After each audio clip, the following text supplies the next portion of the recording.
continue dans la première lettre de Jean. Merci beaucoup, Gabriel, pour dimanche passé. C'était vraiment bon.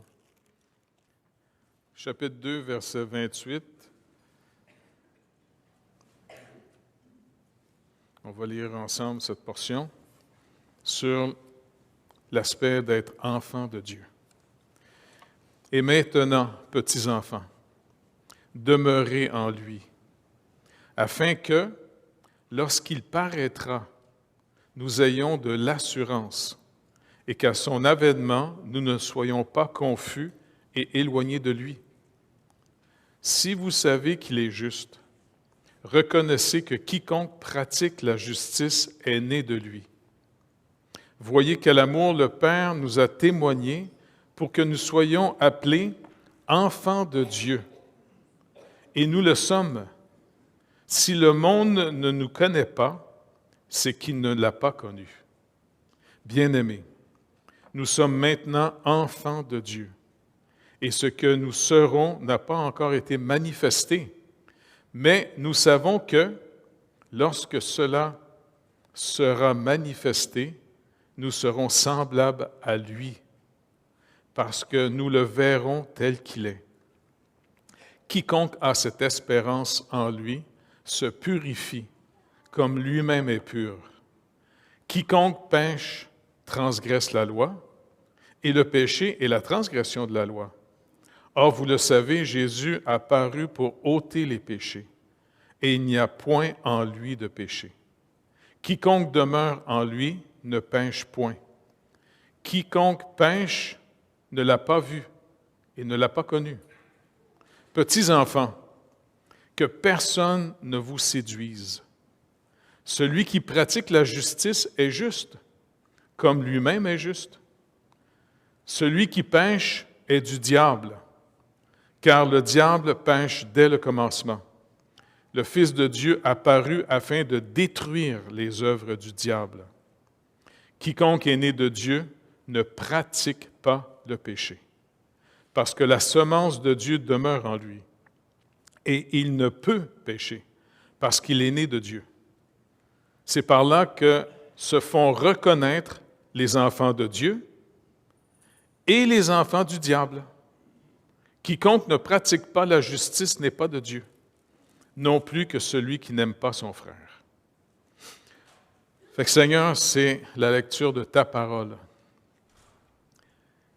Et toi seul peux illuminer nos cœurs, afin que ce ne soit pas juste de l'information, afin que ce ne soit pas juste de la stimulation intellectuelle. Quand tu parles, Seigneur, tu produis la vie en nous. Tu produis un vouloir profond. Par Saint-Esprit de Dieu, tu produis des désirs contraires à ceux de notre chair. Parce que notre chair peut produire aussi des désirs contraires à toi, Saint-Esprit de Dieu. Alors, on veut marcher dans tes désirs, désirant la vérité, désirant marcher dans la lumière, dans la vérité. Délivre-nous des ténèbres. Délivre-nous, Seigneur Dieu, du prince des ténèbres auquel tu es venu nous délivrer. Parce que c'est un menteur qui vomit dans la tête des gens. Fait que s'il vous plaît, Seigneur, surtout, on peut juste te supplier, mon Dieu. Le Québec est en train de sombrer profondément dans les ténèbres. Et tout le monde est à un battement de cœur d'entrer dans une éternité sombre. Et Jésus, tu l'as dit, toi, si on néglige un si grand salut, les gens vont s'en aller pour l'éternité, dans un lieu de pleurs et de grincement de dents. Seigneur, s'il vous plaît, saisis-nous. Et comme Éric nous l'a rappelé, oui, il y a un grand défi dans notre vie ici. C'est la prospérité. Tu es généreux envers nous, mais malheureusement, beaucoup de gens veulent profiter de cette générosité au détriment de marcher avec toi. Comme si notre vie était plus importante que de marcher avec toi. Comme si tu étais le génie dans la bouteille pour répondre à nos besoins seulement. Si on est ici en ce moment, Seigneur, on est ici comme étant ton corps, tes membres. C'est toi la tête du corps, afin que, comme le Père t'a envoyé pour sauver, tu nous envoies pour que tu continues à sauver ceux pour qui tu es mort à la croix. Fait que Seigneur, s'il vous plaît, exauce-nous, réveille-nous. Produis en nous un vouloir plus profond que ce que la chair peut produire. Merci d'avance, Père, au nom de Jésus. Amen. Donc, on voit ici que Jean nous rappelle que il dit maintenant, petits enfants, demeurez en lui. Et donc, ça, c'est vraiment l'aspect le plus important. Parce que, n'oubliez pas, c'est vrai qu'on vit dans une partie du globe, contrairement à beaucoup d'autres places sur la planète, on vit dans une bulle prospère. Et puis, ça ne prend pas beaucoup de s'éloigner pour juste aller visiter un peu la planète. Je vous le dis, de plus en plus, la planète va sombrer à cause de toujours la cupidité de certains cupides qui veulent finalement devenir des héros nationaux. Beaucoup de gens vont souffrir. Mais il y a un danger. Souvent, le besoin pousse les gens à chercher la solution.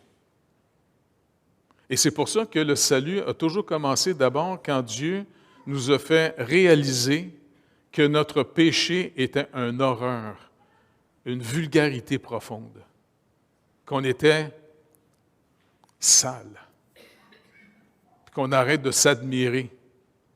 Et s'il n'y a pas eu ça, ben, je suis désolé, la conversion de certaines personnes, des fois, est très superficielle. Moi, je suis surpris quand les gens disent « Non, non, moi, je n'ai pas à cœur d'annoncer l'Évangile. » Tu n'as pas à cœur d'annoncer l'Évangile? Calvin, est-ce que c'est que tu as dans ta tête du gras? Normalement, tu étais supposé avoir un cerveau. Tu ne comprends pas, finalement, qu'en dehors de l'œuvre de Christ, tout le monde est perdu, on est tous perdus, et que Dieu nous a manifesté son amour d'une manière incroyable, que la deuxième personne de la Trinité s'est incarnée en être humain, et le Seigneur Jésus-Christ nous a manifesté la bonté et la douceur de Dieu. Contrairement au petit boss des Bécosses, il n'est pas né dans un palais. Il n'est pas né admiré de tout le monde. Ils avaient même annoncé dans le prophète Ésaïe que quand il était pour venir sur la terre pour nous sauver, il était pour venir sans apparence. Contrairement à ce que toutes les obsédés d'eux-mêmes veulent devenir admirables, veulent qu'on les adore, on tripe sur eux autres. Jésus-Christ est venu dans une humilité absolument spectaculaire. Quand vous réalisez, il est né finalement, lui, le roi des rois, le Seigneur des seigneurs, le Dieu qui s'est incarné en être humain. Est-ce que vous réalisez que son premier petit lit, ça a été une mangeoire de bœuf et d'âne? Que son père, qui est un paysan du Nord, c'est un homme qui est habitué d'être méprisé par ceux du Sud, il a dû descendre vers le Sud, parce que Bethléem, c'est juste à côté de Jérusalem. Il est descendu, finalement, il savait qu'il descendait dans une région qui était pour être méprisée par les gens du Sud. Mais vu qu'il était de la lignée de David, cette lignée qui était comme plus devenue glorieuse. Ce paysan descend avec sa femme. Il ne trouve pas de place à rester. Des gens ont été assez gentils en disant « Regarde, où est-ce qu'on garde nos animaux? » Parce que souvent, en dessous des maisons, il y avait finalement une place pour les animaux. Et puis, ils ont dit « Regarde, on va tasser les animaux, et puis vous pouvez rester en bas. » Ils sont restés dans une place parce que normalement, c'est les animaux qui restaient là. Et puis, quand Marie alla accoucher, eh bien, Joseph, finalement, il a nettoyé la place où est-ce que normalement on mettait la nourriture pour les animaux, et il a fait du mangeoire un lit pour le roi des rois. C'est pas beau, ça? Fait que, cherchez pas à être admiré. Suivons le Seigneur. C'est vraiment important parce que je vais vous dire une chose. Le poison le plus violent dans notre vie, là, OK, je sais que vous allez capoter tout le temps, là, parce que je n'aimais pas ça entendre ça, mais je vais vous le dire pareil. Là. Le poison le plus sale, le plus violent dans votre vie, c'est quoi? Comment? OK, l'orgueil, ça, c'est un fruit que ça fait. Mais plus profond que ça. La racine de ça, c'est quoi? Comment? La quoi? La paresse, ça, c'est un autre fruit que ça fait. Moi, je veux frapper la racine, parce que si je frappe la racine, les fruits vont mourir. Savez-vous, c'est quoi la racine de l'orgueil, de la paresse, le mépris des autres? Plus que ça. C'est la justice propre. Parce que la justice propre, c'est toujours une forme de justice qui découle maintenant de la chute. Est-ce que vous vous rappelez Adam, quand Dieu dit « As-tu mangé l'arbre que je t'avais défendu? » Qu'est-ce qu'il a répondu? « La femme que toi t'as mis auprès de moi. » Il s'est plaint comme une victime. Je sais qu'un jour, on va rencontrer Adam au ciel. Là. Je ne veux pas qu'il me donne une claque sur le museau, là, mais c'est pas grave. Tu sais. J'ai le goût de dire, « Hey bonhomme, c'est pas toi qui étais supposé te protéger de ta femme, c'est à toi que Dieu a parlé. Mange pas de l'arbre de la connaissance du bien et du mal. » Quand ta femme est en train de se faire séduire par un serpent, sais-tu ce que tu aurais dû faire, Adam? Tu pognes une branche, tu la coupes, tu fais un bat de baseball et tu frappes la tête du serpent. Et puis, à partir de ce moment-là, il est devenu honteux parce qu'il est devenu obsédé du même mensonge que le pourri dans l'atmosphère.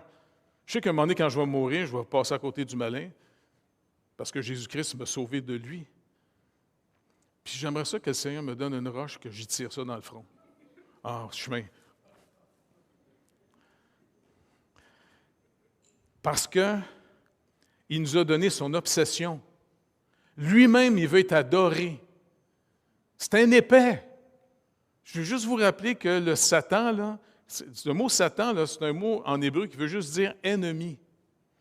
Notre ennemi, là, c'est un obsédé de lui-même. Il veut se prendre pour Dieu. Et c'est de ça qu'il nous a vomi dans la tête, qu'on se prenne pour des dieux, qu'on se prenne pour des originales de nous-mêmes. Je sais que ma femme m'a dit que c'est toi pas, Jeffrey, arrête de t'énerver. Mais il m'énerve. Parce que quand il vomit dans notre tête, ben, il nous rend finalement obsédés de nous-mêmes. Et la justice propre, on le voit, Adam, plutôt que de dire à Dieu, tu as raison, j'ai échoué, je t'ai trahi, je n'ai même pas protégé ma femme contre un serpent. Puis en plus, je te blâme de l'avoir donné et j'en ai fait un bouc émissaire. C'est ça qu'il aurait dû dire, c'était ça la vérité, mais ce n'est pas ça qu'il a dit. Tout le monde essaie de couvrir leur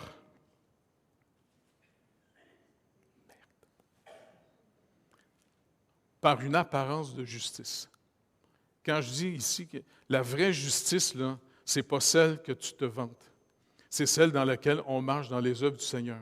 Parce que la vraie justice de Dieu, c'est celle que quand il nous demande de marcher avec lui, toutes les œuvres qu'il nous demande de faire, si on les fait par la foi, c'est lui qui les justifie, les œuvres. Dieu n'est pas sous une justice qui le juge. Il est la justice. Est-ce que vous réalisez que puisque vous êtes sauvés par Jésus-Christ, vous qui vous êtes tournés vers le Seigneur, qui avez mis votre confiance dans le Seigneur Jésus-Christ pour être sauvés, il est mort de nos péchés à la croix, eh bien, finalement, il a payé extrêmement cher. Puis je ne sais pas, je suis quand même content que le Seigneur, je le supplie de me réveiller, de me rendre sensible à lui, pour ne pas être insensible. Et puis, quand je pense à sa mort à la croix, quand je pense qu'il a été abandonné de tous ses amis qu'il a aimés, quand il a été battu, c'est lui qui avait le pouvoir. Jésus-Christ avait le pouvoir de claquer des doigts aux anges, détruire la planète. Les anges auraient fait, ça aurait été fini d'un coup. Mais il nous a aimés au point d'être humiliés, battus à mort, crucifié sur la croix. Accepter la volonté de son Père, d'être crucifié sur du bois, publiquement devant tout le monde, humilié. Parce que souvent, tu sais, quand on voit des crucifiés, là, tu sais, Jésus a toujours un petit linge pour se cacher, parce que c'est une manière de pudique. Mais si vous étudiez vraiment le texte, il était tout nu sa croix, devant tout le monde, battu à mort tout nu, couronné d'épines, parce qu'on se moquait de lui comme étant roi, battu, abandonné tous, en train de mourir sur une croix pour être déclaré par Dieu, par la loi de Moïse, maudit de Dieu, de la malédiction qui va tomber sur tous ceux qui vont négliger un si grand salut. Moi, je ne sais pas, ça me bouleverse à toutes les fois quand j'y repense. Les larmes me viennent aux yeux. J'en reviens pas à quel point il nous a aimés d'un amour incroyable. Puis je dis, écoute Seigneur, je te supplie, Saint-Esprit de Dieu, c'est toi qui produis des désirs nouveaux contraires à ceux de notre chair. Parce que dans notre chair, on veut toujours être important. On veut être aimé par ce qu'on fait. On veut être admiré. Ça vient du malin. Parce que quand il t'a tenté dans le désert, le malin, tu te rappelles comment il a fini? Il a dit, tous les royaumes du monde me sont donnés. Parce que c'est lui qui stimule les royaumes du monde, tous les petits boss de Bécosse là, qui veulent toujours détruire d'autres pays pour devenir plus gros et plus importants. Tu comprends? Eh bien, finalement, il dit, agenouille-toi devant moi, adore-moi, puis je te donne. Je vais te donner les royaumes de ce monde. Le malin proposait à Jésus de recevoir les royaumes du monde sans crucifixion, sans humiliation. Adore-moi, puis c'est comme si Satan était pour y donner. Combien de gens sont prêts à s'agenouiller devant Satan pour devenir importants dans le monde afin qu'on les admire? Et ce n'est pas n'importe quoi. Jésus dit non, Dieu seul tu adoreras. Et puis il l'a vaincu dans le désert. Et donc, Paul nous rappelle une vérité fondamentale. Ayez pas peur de faire connaître tous vos besoins au Seigneur. Surtout, regardez bien, surtout de marcher avec lui. OK? Ayez pas peur de dire au Seigneur, je pense que ma chair a pris plus de place dans ma vie que ton esprit parce que je ne suis pas intéressé de me donner à toi, je ne suis pas intéressé d'organiser ma vie pour marcher avec toi. Tu sais, je veux me faire une vie à moi. Et si vous le faites connaître au Seigneur, votre besoin, bien, c'est le Saint-Esprit qui va produire en nous des désirs contraires à ceux de la chair. Faites attention, le test de la prospérité, c'est un test très dur à vaincre. Parce que ça te donne beaucoup d'impressions. Plus tu as des moyens, plus tu as l'impression que tu peux faire ce que tu veux, tu as les moyens de le faire. Pas vrai? Mais quand tu n'as pas de moyens, c'est facile de se tourner vers le Seigneur. Et il nous dit maintenant, petits enfants, est-ce que vous vous rappelez une scène vraiment intéressante, encore une fois, qui démontre, j'ai tellement hâte de voir Jésus pour vrai. Oui, il s'occupe de nous autres, puis en tout cas, pour moi et ma femme, il était d'une bonté incroyable, pas vrai? Moi, quand je le pense, il faut que j'aille marcher en haut, Carole, parce que les larmes me viennent aux yeux, puis j'aime pas ça avoir des sentiments devant toi là-dessus, j'aime pas ça. Parce que j'en reviens pas comment il s'est occupé de nous autres, comment, en plus, il nous a amenés dans son plan, dans ses œuvres à lui. Même moi et toi, on ne savait même pas ce qu'on s'en allait dans la vie. Puis, tu sais, quand on se raconte ça dans les soupers, là, les émotions me remontent. Puis, moi, j'aime pas ça, montrer mes émotions. Je ne sais pas pourquoi, là, c'est comme ça. Tu sais. Fait que je vais me prendre tout seul en haut. Les larmes peuvent couler tout seul. Puis souvent, quand je suis assis, tu sais, quand ça coule, je ne sais pas, j'ai les yeux secs.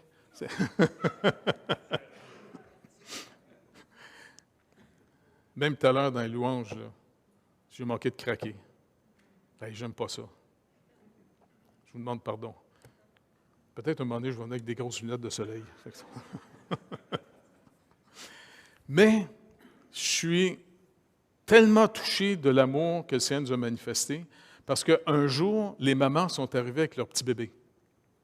Vous vous rappelez de cette scène-là? Ils s'en viennent, puis ils veulent que Jésus touche leur petit bébé, ils les bénissent. Et puis, est-ce que vous vous rappelez ce que les disciples ont fait? Ils étaient en colère. Hey, on perd du temps. Hey, en voulant dire, les enfants, c'est des insignifiants, ça n'a pas d'intellectuel, ça ne comprend rien. Hey, bye-bye! Puis ils chassaient les madames. Jésus s'est énervé. Hey! Arrêtez! sais, les gars, oui. Moi, ça devait être intéressant quand Jésus devait dire « Hey! » Pierre devait comme dire « Faut que j'aille aux toilettes. »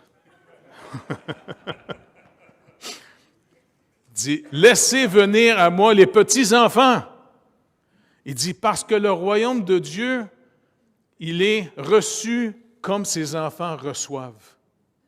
À moins que vous deveniez comme les petits-enfants. » Maintenant, est-ce que vous reconnaissez, c'est quoi la caractéristique d'un petit enfant? Comment? Comment? Pas rien que crédule. Parce que même plus vieux, on peut être épais. Mais qu'est-ce qu'il y a de caractéristique d'un petit enfant? Est-ce que, par exemple, à Noël, est-ce que les enfants, quand on leur donne des cadeaux, ils vont dire « Oh non, non, non! » Sont-ils capables de recevoir les cadeaux? Tu sais, puis ils sont capables de dire « Y en a-tu un deuxième? Puis un troisième? » Puis ils ne sont jamais gênés non plus quand c'est le temps de souper. « Oh, papa, tu travailles, j'ose pas manger. Tu travailles tellement fort, c'est toi qui achètes là. » Non, ils sont capables de dire « Il n'y a rien à manger ici. » Un enfant, ça a une capacité incroyable de vivre de la grâce de la famille. Un enfant vit totalement de ce qu'il reçoit. Il n'achète rien, il ne mérite rien. T'sais? Et puis, il y a deux caractéristiques. Il est capable de recevoir sans aucun problème. Il est capable de faire connaître tous ses besoins à ses parents sans aucun complexe. Et puis, en même temps, quand il aime ses parents, qu'est-ce qui est caractéristique d'un enfant qui aime ses parents? Il le démontre comment? Il est content de leur faire plaisir. Il répond à l'amour.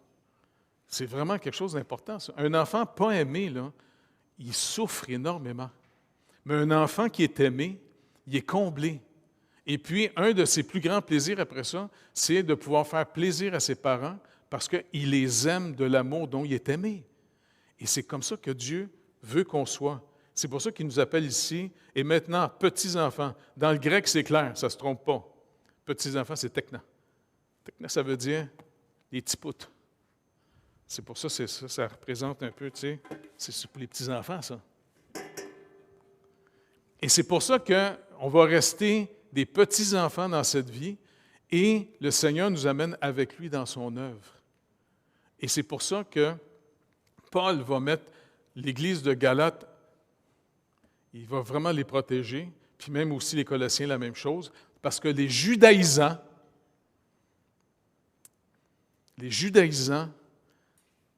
trouvaient que les païens recevaient trop gratuitement la grâce de Dieu, pas assez méritant.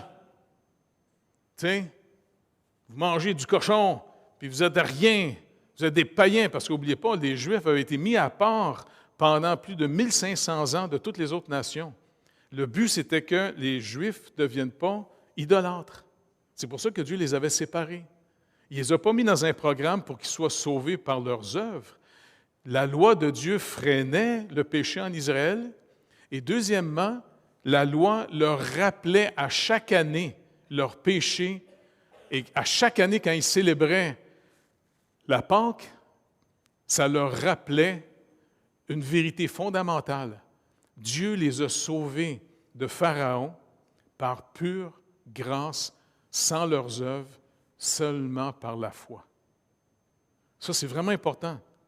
L'illustration, finalement, comment Dieu a sauvé Israël du Pharaon, pure grâce. Parce que est-ce que vous pensez que les Juifs qui ont vécu pendant 400 ans en Égypte pratiquaient une religion? Même, vous lisez les psaumes, quand ils rappellent l'histoire, quand ils sont sortis d'Égypte, il dit, vous êtes sortis même avec des idoles égyptiens. Ils sont devenus plus égyptiens, mais ils se rappelaient peut-être juste l'histoire. Ah oui, il paraît qu'Abraham, notre arrière-grand-père, Dieu il a fait une promesse qu'un jour, il va nous libérer. Il paraît dans 400 ans. Et ils ne sont pas sauvés parce qu'ils sont meilleurs que les Égyptiens. Ils sont sauvés parce que Dieu les a appelés à être un peuple par lequel il va venir. Quand Dieu appelle, Romains 8, Paul nous rappelle, quand Dieu appelle quelqu'un, il le justifie. Et quand il justifie celui qui appelle, il le glorifie. Et c'est pour ça que c'est par Israël qu'on a été sauvés, comme Jésus le dit à la Samaritaine. Non, le salut vient des Juifs. Jésus vient de la chair des Juifs, de la lignée de David. C'est très important pour nous. Ce n'est pas le programme. Et c'est pour ça que quand les Juifs méprisaient les païens, ils voulaient les remettre sous le judaïsme. Et Paul a combattu ça violemment parce que Paul était plus conscient que beaucoup de gens du danger de la justice propre. Pas pour rien qu'il dit, moi là, je suis un homme violent, j'étais un homme violent. D'après vous, comment il est devenu violent, l'apôtre Paul? C'est pas juste qu'il y avait 2-3 neurones qui n'allaient pas bien dans son cerveau, là. Tu sais, il y a des pilules pour ça. Comment ça se fait qu'il était si violent, Paul, malgré son intelligence, sa discipline de vie incroyable? Comment ça se fait qu'il était si violent, au point qu'il a pris plaisir de voir ce qu'on a tué Étienne? Exactement, sa justice propre. Moi, je trouve ça de valeur qu'on appelle ça la justice propre parce que c'est une justice sale. Mais c'est la justice personnelle. Lui, là, il était tellement discipliné, il était tellement en contrôle de sa personne, il était capable de jeûner comme il voulait, il mémorisait les Écritures, c'était un homme avec une capacité intellectuelle hors norme, au point que non seulement il connaissait toute la religion, il était même pharisien parmi les pharisiens. Et puis, il connaissait même la culture des Grecs. Vous vous rappelez, quand il est arrivé à Athènes, il est capable de citer leurs propres prophètes. Puis, il est tellement intelligent, le gars, qu'il est capable de leur montrer le non-sens de leurs propres croyances. Et puis, finalement, il rappelle juste une chose. Je vivais de ma justice. Et ça me donnait toujours de penser, puisque j'étais meilleur que les autres, que ça me permet de juger les autres. Et c'est pour ça que le Seigneur, quand il l'a arrêté en disant « Saul, Saul, pourquoi me persécutes-tu? Pourquoi tu t'acharnes contre ma grâce? » Parce que ça le choque, lui, la grâce. Les gens qui sont remplis d'eux-mêmes, là, ça les choque, la grâce de Dieu. Vous savez, la parole nous dit une chose. Nous sommes sauvés par pure grâce. OK? On est d'accord avec ça? De toute façon, que vous soyez d'accord ou non, les Écritures le disent. M'en sacre. OK?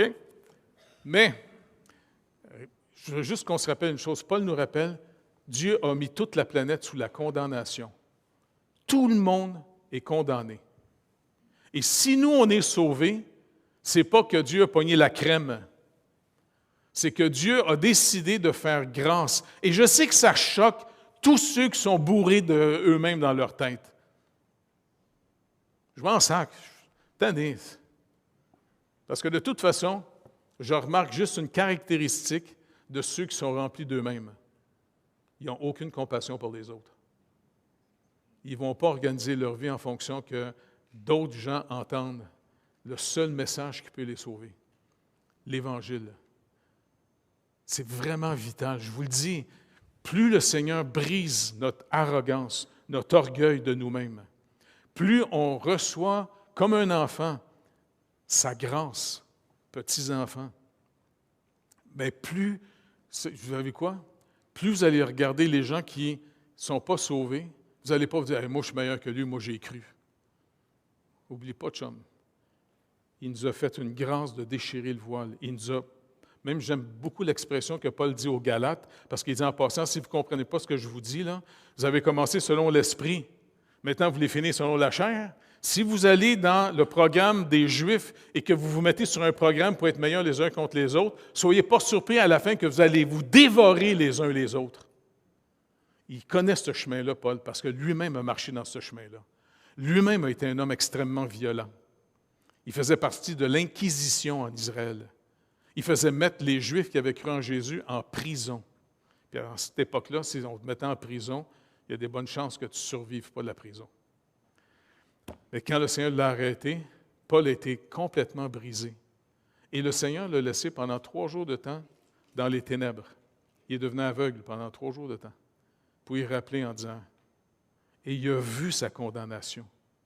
Il a vu qu'il était digne d'être perdu. Et c'est pour ça qu'il est devenu le défenseur le plus fort de tous les apôtres. le défenseur le plus fort de la grâce de Dieu. Et ça a ruiné sa vie. Ce gars-là, il ne s'est pas converti pour être plus heureux que les autres. Est-ce que vous vous rappelez, même à un moment donné, il est tellement brisé, il est tellement épuisé. Quand il est arrivé à Corinthe, là, le Seigneur, il est tellement bon avant Dieu. Il sonde les cœurs, il le connaît. Il sait que Paul est brisé, il est vidé. Parce qu'à toutes les fois qu'il va prêcher l'Évangile, il va se faire battre. Parce qu'il sait qu'il va parler aux gens qui ne veulent pas entendre parler de la grâce de Dieu. Ils veulent entendre parler « moi je mérite, moi je mérite, moi je suis merveilleux ». Il va dire « non, non, t'es sale, t'es perdu ». Jésus-Christ est venu sauver ce qui est perdu. Et ça, il se faisait battre. Même une fois, il s'est fait lapider. On l'a laissé comme mort. Puis je ne suis pas sûr, mais quand il parle aux Corinthiens, qui étaient malheureusement des gens, que Paul leur dit, vous êtes immatures. Pourtant, c'est de valeur. Parce que quand on lit la première lettre et la deuxième lettre aux Corinthiens, est-ce que vous remarquez que les Corinthiens étaient très instruits? Mais il leur dit, faites attention, juste de l'instruction, 1 Corinthiens 8, ça enfle la tête. C'est l'amour qui édifie. Mais comment on va aimer, c'est si vous avez découvert de quel genre d'amour Dieu vous aime. Il vous aime-tu parce que vous méritez d'être aimé? Non. Il nous aime parce qu'on était perdus, puis Dieu a une manifestation de compassion incroyable envers nous. Il a pitié de nous autres, il nous aime vraiment. Et c'est pour ça que finalement, il faut demander, parce qu'on peut s'endormir. On peut finalement être séduit. Le malin rôde pour nous vomir dans la tête. Tiens, pour mettre du gras dans notre tête. Demandez à tous les jours, comme des petits-enfants, « Papa, rappelle-moi que tu m'aimes. Sur quelle base tu m'aimes? » Et Dieu va nous montrer à quel point il nous aime parce que lui est amour. Et il dit, vous allez vous aimer les uns les autres comme moi je vous ai aimé. Recevez-vous comme Christ vous a reçu. Donc, c'est un type d'amour pas méritoire. C'est un type d'amour qui fait que tout ce que Dieu va te donner, ce n'est pas pour que tu sois capable de mépriser ton frère qui en a moins que toi. Plus tu en as, plus tu vas être capable de servir, pour aider pour vrai. Ça, c'est vital. C'est pour ça qu'il leur dit, écoutez, vous savez qu'il est juste et reconnaissez que quiconque pratique la justice est né de lui. Et c'est pour ça que finalement, qu'est-ce qui nous permet de faire du mal? Ça fait plus de 40 ans que je suis pasteur. Fait que j'en ai entendu des histoires. Plein d'histoires. Puis les histoires, souvent, quand les gens ont fait des choses, je me rappelle une fois, un gars était venu me voir. Moi, je vais divorcer ma femme parce que j'en ai trouvé un autre plus le fun. Qu'est-ce que tu fais là, toi, là? Non, non, non. Moi, c'est la volonté de Dieu parce que moi, je vais être heureux parce que ma femme est trop ordinaire. Elle est fade. Je ne voulais pas m'énerver, tu sais, pour y imposer les mains d'en face, là. Mais je dis, fais là, toi, là. Non, non, je mérite une meilleure femme que ça. J'en revenais pas. Il l'a divorcé. Puis il était avec une autre. Puis en plus, il me disait, c'est la volonté de Dieu. Non seulement, en plus, tu fais un adultère, puis en plus, tu blasphèmes.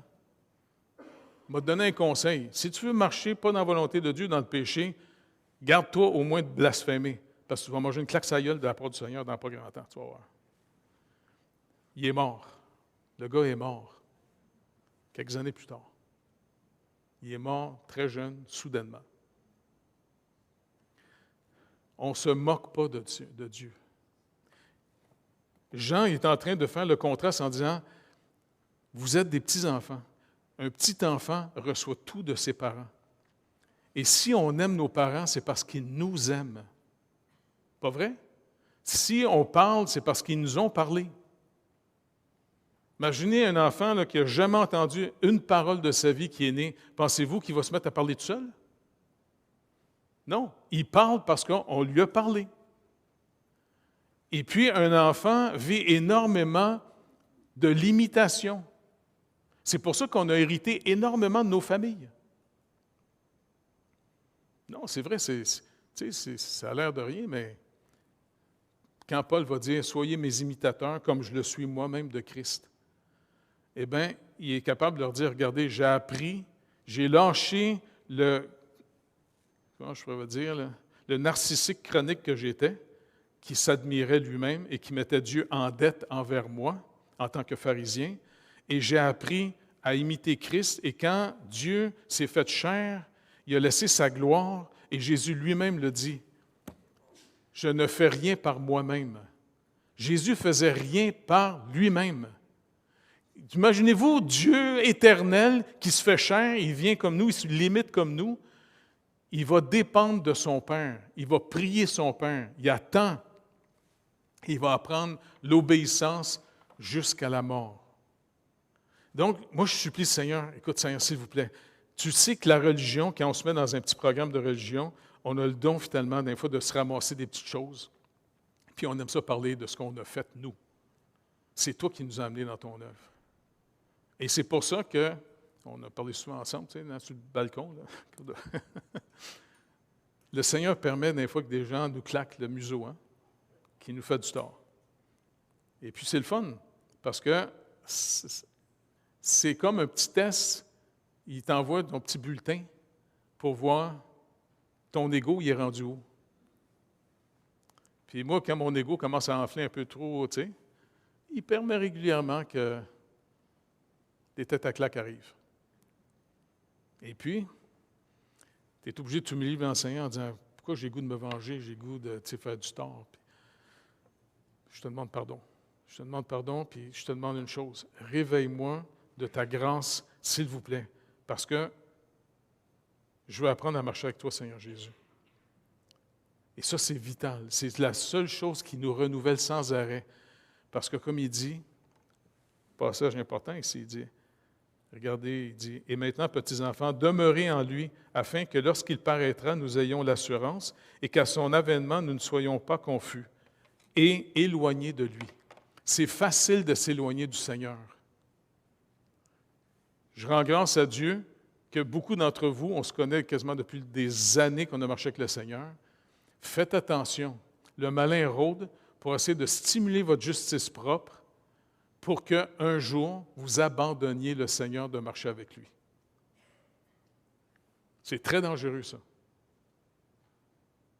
Beaucoup d'enfants de Dieu ont commencé selon l'Esprit, ont été l'objet de la grâce de Dieu d'une manière incroyable. Ils étaient très reconnaissants et tranquillement, ils ont commencé à parler d'eux-mêmes, d'eux-mêmes, d'eux-mêmes, d'eux-mêmes. Et puis, quelques années plus tard, ils ne marchent plus avec le Seigneur. Au contraire, ils s'amusent même à parler contre les églises, contre les chrétiens. Paul le dit. Faites attention, vous avez commencé selon l'Esprit, finissez pas selon la chair.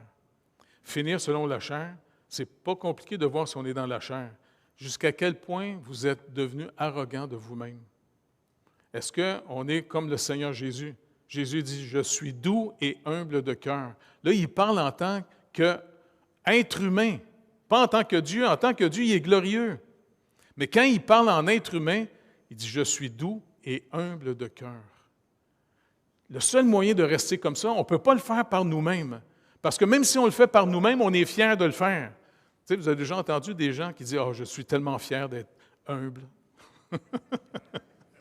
Ça ne tient pas à la route bien, cette affaire-là, tu sais.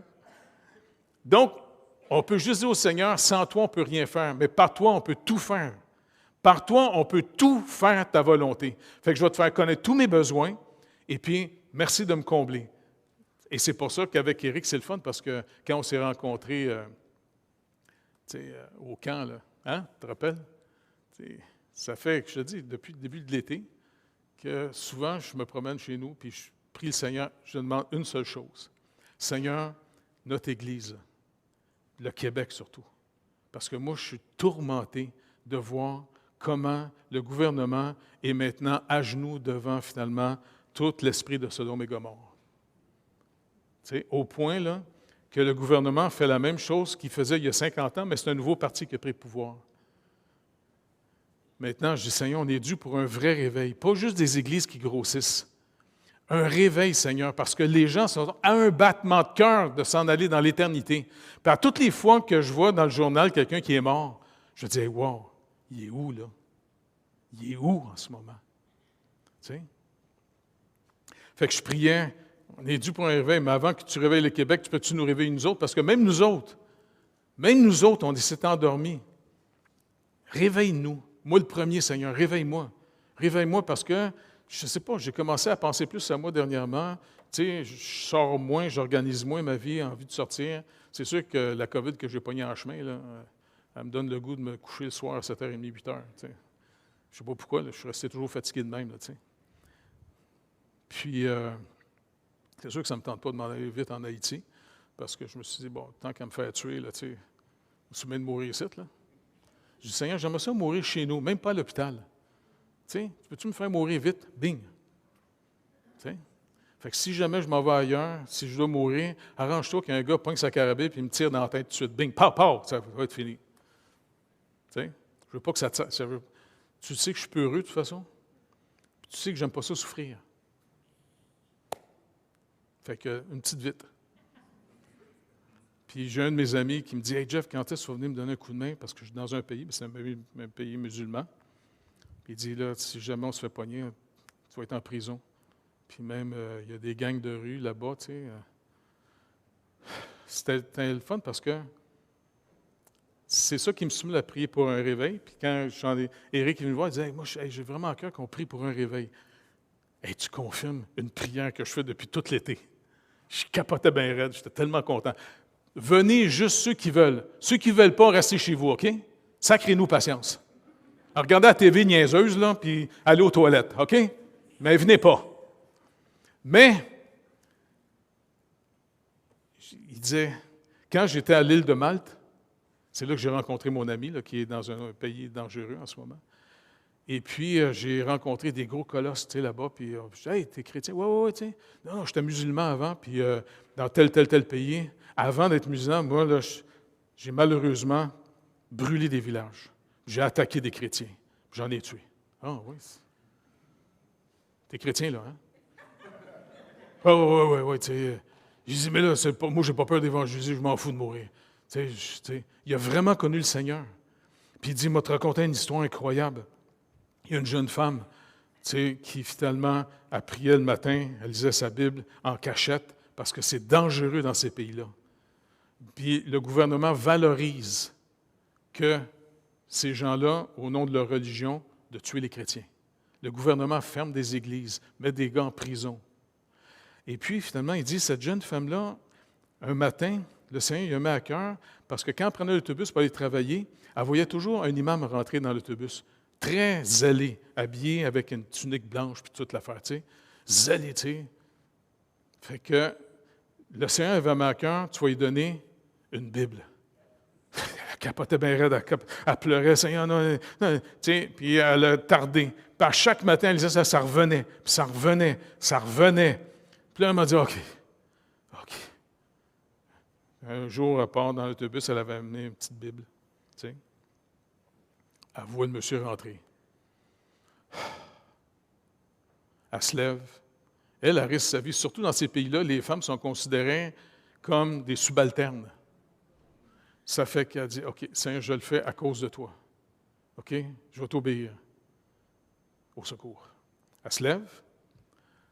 Le gars me dit, elle s'en va donner la Bible au gars. Le monsieur reçoit la Bible. Il se met à pleurer. La madame, OK. Elle va se rasseoir. Puis le gars se met à pleurer, puis elle dit, pourquoi vous pleurez? Non, ça fait 2-3 jours que quand je me lève le matin, j'ai comme toujours le même rêve. C'est Jésus qui me dit, m'a donné ma parole. C'est moi qui sauve. Puis, tu sais, le Seigneur faisait, tu sais, puis il dit, beaucoup en Algérie, puis dans certaines montagnes, des gens sont en train de se tourner vers Christ par des visions, tu sais, comme si le Seigneur intervient lui-même. Le gars, il est complètement bouleversé, il dit, je suis prêt à aller en prison, je vais prêcher Christ. Parce qu'il m'a dit, une de mes enfants va venir te donner une Bible. Et le gars était complètement bouleversé. C'est pour ça que Abdel, mon ami, il me dit, quand est-ce que tu vas venir faire un tour, Jeff? C'est pour ça que je vais voir le Seigneur régulièrement en disant, Seigneur, tu te rappelles comment Job, il dit, tu nous as tissés. Tu sais, quand je regarde ma femme faire des bas à ses petits-enfants, elle fait du tricotage. Puis Dieu, il paraît qu'il nous a tricotés dans le ventre, tu sais, de notre mère. Je dis, Seigneur, tu as échappé une maille, hein? Tu as oublié de me rendre courageux. Je suis un chieux chronique. Tu regardes, de toute façon, Paul dit, c'est pas moi qui vis, c'est Christ qui vit en moi. Bon ben, aide-moi à faire ta volonté. Faites connaître tous vos besoins au Seigneur. Ça marche? On n'a pas besoin ici des gens qui sont des petits boss de bécosse, des gens qui sont fiers d'eux-mêmes en disant « Ah, l'Église doit être fière de me recevoir. » Et puis finalement, demandons au Seigneur que c'est quand on se rassemble ensemble, là, on ne s'en vient pas pour un show. OK? On s'en vient pour rencontrer le Seigneur Jésus-Christ qui lui-même a dit, puis contrairement à nous autres, il n'est pas menteur. « Je serai avec vous tous les jours jusqu'à la fin du monde. » Vu que c'est la fin du monde qui n'est pas arrivé. Venez à l'Église pour rencontrer le Seigneur, pas pour voir toujours l'évaluation des gens, ainsi de suite. Là, rencontrez le Seigneur. Demandez au Seigneur des questions. Ayez un jardin secret entre vous et le Seigneur, et plus vous allez découvrir que le Seigneur est au milieu de nous, vous allez découvrir autre chose. Vous allez découvrir que c'est sa justification qui fait qu'on peut être ensemble. Ce n'est pas parce qu'on est les meilleurs du monde. OK? Fait que je vais arrêter de vous écœurer avec ça, là. Mais c'est pour ça qu'il dit ici, plus on va connaître le Seigneur, plus on va marcher dans sa grâce, plus on marche dans son amour, il nous aime d'une manière, pas parce qu'on le mérite. Est-ce que vous réalisez l'amour que Dieu donne aux parents? Tu sais, un petit bébé, là, quand ça naît, là, tu sais, il y a des gens qui disent « Comment tu as dormi hier soir? »« Ah, comme un petit bébé. » Un petit bébé, ça se réveille à chaque heure, puis ça broye. Et puis, un petit enfant, c'est inconscient de lui et c'est surtout inconscient de ses parents. Tu sais, un petit bébé, le naissant, ne va pas dire à sa mère hey, « Je suis désolé, je t'ai réveillé cette nuit, tu sais, j'ai juste 4 mois, là, mais... » Dieu nous aime comme il l'a manifesté par nos propres parents. C'est pour ça qu'il nous appelle petits-enfants. Je suis votre père. Un père et une mère, ça l'aime ses enfants de manière pas normale. Tu sais, on s'occupe d'eux autres. Et est-ce que c'est le fun de voir nos petits-enfants, la première fois, nous regarder et faire un petit sourire? Tu te rappelles, Carole? Tu sais, Naomi était toute petite poulette de rien, là, tu sais. Quand t'es née, tu n'étais pas grosse, là, tu sais. Et puis, je me rappelle, à un moment donné, je te regardais, tu as fait un petit sourire. Puis ta mère a dit, non, elle ne rit pas pour toi. C'est ses gaz. Ben, il me semble que tu n'avais pas pété. Mais les premières fois que les enfants sont capables de dire, maman, papa, tu sais, les deux sont à demander qui est le premier que tu vas appeler, tu sais. Fait que c'est le fun parce que si vous voulez que vos petits-enfants vous appellent, dites toujours, c'est papa qui est là, c'est papa, allô bébé, c'est papa, c'est papa, c'est papa, c'est papa. Ils apprennent par imitation. Et c'est pour ça que Dieu nous dit, fais-moi connaître tes besoins, pas parce qu'il n'est pas au courant. Il dit, fais-moi connaître tes besoins pour que je veux que tu puisses voir comment je m'occupe de toi. Je veux que tu sois conscient que je t'aime d'un amour incroyable. C'est le fun parce que quand on se prend en Gaspésie, je regarde toujours l'océan, puis je dis, Seigneur, tu dis que ton amour là, est immense. Je ne serais pas capable de vider cet océan-là. Fait que Seigneur, rappelle-moi tous les jours comment tu nous aimes. Parce que c'est ça, ton amour, qui m'a poussé depuis que tu m'as ramené ici au Québec. Puis j'avais peur, j'étais tout seul. Mais tu m'as coaché, tu m'as donné une femme gentille, encore gentille. Et puis finalement, on a fait un team ensemble et tu nous as amenés dans plein de choses. On était toujours sur la route, on faisait des études bibliques partout dans le Québec. Puis, tu sais, sortir l'Évangile, pour moi, c'était le but. Faire la formation de disciples, pour moi, ce n'était pas juste vous rendre heureux. Alors, je sais qu'il y a beaucoup de mes ennemis qui me disent « Jeff, c'est un méchant. » Ben, écoutez, je suis méchant. Je vous dis. Moi, mon but là, de faire des formations de disciples, ce n'est pas que vous soyez tellement beau que les gens se mettent à genoux devant vous. C'est qu'en réalité, on soit tellement gagné par l'amour de Dieu que le Seigneur dit, regarde, vous êtes maintenant devenus lumière dans le monde. Ce n'est pas qu'on produit par nous-mêmes la lumière. Quand il dit, vous êtes le sel du monde, est-ce que vous savez ce que ça veut dire quand Jésus a dit, vous êtes le sel du monde? Comment? Bon, c'est vrai que ça donne de la soif, le sel, là. C'est vrai que le sel conserve aussi, là. C'est vrai. Mais selon la parole de Dieu, à quoi il sert le sel? Comment?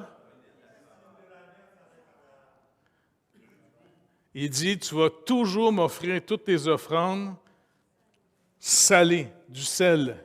Lévitique 2,13. Tu dis, Seigneur, quoi, tu mangeais-tu salé? Non, parce qu'il dit tout de suite après, car le sel, mettre le sel sur l'offrande, est le signe de l'alliance. C'est un rappel que Dieu s'était engagé, a fait alliance pour nous sauver. Le sel, c'est pour ça qu'il a dit à Israël, vous êtes le sel du monde. Mais si le sel perd sa saveur, si vous-même vous ne croyez pas à l'alliance que j'ai faite, nous, les chrétiens, à plus forte raison, Paul dit quand vous parlez, que votre langage soit assaisonné de sel. Ce n'est pas que faut que tu te promènes avec une salière avant de parler. Tu comprends? C'est que, rappelons-nous, on est finalement l'objet de ce que Jésus a dit, comme Jérémie l'a prophétisé, « Je suis celui qui fait la nouvelle alliance éternelle. » Il a tout accompli. Tout est réglé maintenant. Tout est accompli. Et la justice de Dieu est non seulement en nous maintenant, mais tous nos péchés ont été mis en lui. Et c'est pour ça qu'il est mort. Mais il est ressuscité pour montrer que la dette est payée. Et maintenant, on est le sel. Mais si on perd la saveur du sel, si on est là puis on n'est plus, je ne sais pas, Seigneur, au secours, si on n'est plus complètement bouleversé par l'amour que Dieu nous a aimé, par pure grâce, on ne va pas s'occuper des gens qui périssent dehors. On va toujours juste organiser mieux une vie pour nous-mêmes, pour moi, que je sois plus heureux.